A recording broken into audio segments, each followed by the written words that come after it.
Hi, this is doctor Mehar Lakshmi, medical oncologist. మీ రొమ్ము గురించి మీరు ఏం తెలుసుకోవాలి అని మీరు అనుకుంటున్నారా? మీ బ్రెస్ట్లో చిన్న చిన్న గడ్డలు ఉంటే అవి ఏమై ఉండొచ్చు అని భయపడుతున్నారా? అయితే మీరు వెంటనే వీడియో చూడాల్సిందే. మనుషుల్లో చాలా వైవిధ్యం ఉంటుంది. కొంచెం మంది సన్నగా, కొంచెం మంది లావుగా ఉంటారు, కొంచెం మంది పొట్టిగా ఉంటారు, కొంచెం మంది పొడుగ్గా ఉంటారు. అలాగే అందరి రొమ్ము ఒకలా ఉండదు. రొమ్ముల్లో గ్లాండ్స్ ఉంటాయి, అంటే గ్రంథులు, డక్ట్స్ ఉంటాయి, సపోర్టింగ్ స్టోమా ఉంటుంది, ఫ్యాట్ ఉంటుంది. వీటన్నిటి వల్ల బ్రెస్ట్ కొంచెం నాజులార్గా ఉంటుంది అనమాట. మనం ఈ చేతి వేళ్లతో చూస్తే బ్రెస్ట్లో చిన్న చిన్న గెడ్డలాగా తగులుతాయి. ఈ గెడ్డలు అందరికీ ఒకలా ఉండవు. సుమారుగా అన్ని గెడ్డలు ఒకే సైజులో ఉంటాయి. సో ప్రతి మహిళ ఆమె బ్రెస్ట్ ఎలా ఉందో, ఆమె రొమ్ము ఎలా ఉందో ఆమె చేతి వేళ్లతో చూసుకుని ఆమెకి అవగాహన ఉండాలన్నమాట. అయితే ఈ రొమ్ములో ఉండే గెడ్డలు నెలసర్లతో పాటు మారుతూ ఉంటాయి. అంటే నెలసర్లు ముందు కొంచెం ఎక్కువగా ఉంటాయి.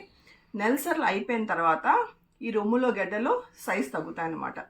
సో నెలసర్లు ముందు 1-2 సార్లు ప్రతి మహిళ ఈ చేతి వేళ్లతో తడుముకుని చూసుకుంటే ఆమె రొమ్ము ఎలా ఉందో ఆమెకి అవగాహన ఉంటుంది. అయితే కొంచెం మంది పిల్లల్లో చూస్తామండి, కొంచెం గడ్డలు ఉంటాయి, 1-2 గడ్డలు కొంచెం పెద్దగా ఉంటాయి. వీటిని ఫైబ్రో ఎడినోమా అని, బ్రెస్ట్ మౌస్ అని అంటారు. ఇవి టిష్యూకి అతుక్కుని ఉండవు, మన బ్రెస్ట్ టిష్యూకి అతుక్కుని ఉండవు. ఇలా మూవ్ చేస్తే ఫ్రీగా మూవ్ అవుతాయి అన్నమాట. సో వీటి ఫ్రీగా మూవ్ అవుతాయి కాబట్టి మనం బ్రెస్ట్ మౌస్ అంటాం. వీటికి భయపడాల్సిన అవసరం లేదు.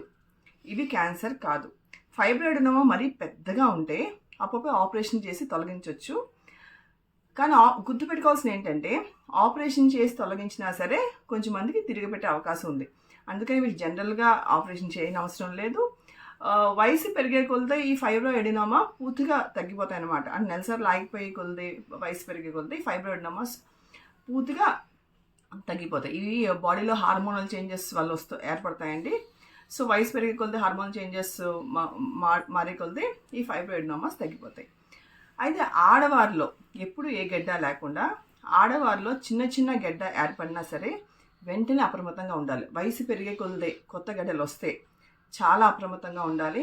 అంటే చిన్న గడ్డే కదా, నొప్పి లేదు కదా అని మాత్రం అశ్రద్ధ చేయొద్దు.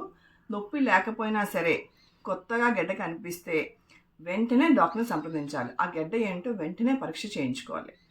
అంటే ఆడవారే కాదండి, మగవారు కూడా తమ బ్రెస్ట్ తాము పరీక్షించుకోవాలి. అంటే మగవారిలో కూడా బ్రెస్ట్ క్యాన్సర్ రావచ్చు. మగవారిలో బ్రెస్ట్ క్యాన్సర్ చాలా అరుదుగానే వచ్చే అవకాశం ఉంది. అంటే సో ప్రతి అబ్బాయి కూడా తమ బ్రెస్ట్ తాము చూసుకుని ఎలా ఉందో వాళ్ళు తెలుసుకోవాలన్నమాట. దాని గురించి వాళ్ళకి తప్పకుండా అవగాహన ఉండాలి. అయితే బ్రెస్ట్లో గడ్డలు ఏమీ తగలకపోయినా 40 ఏళ్ళు దాటిన ప్రతి మహిళ మ్యామోగ్రఫీ అనే చిన్న పరీక్ష చేయించుకోవాలి. ఈ మ్యామోగ్రఫీ 1-2 సంవత్సరాలకు ఒకసారి చేయించుకోవాలి.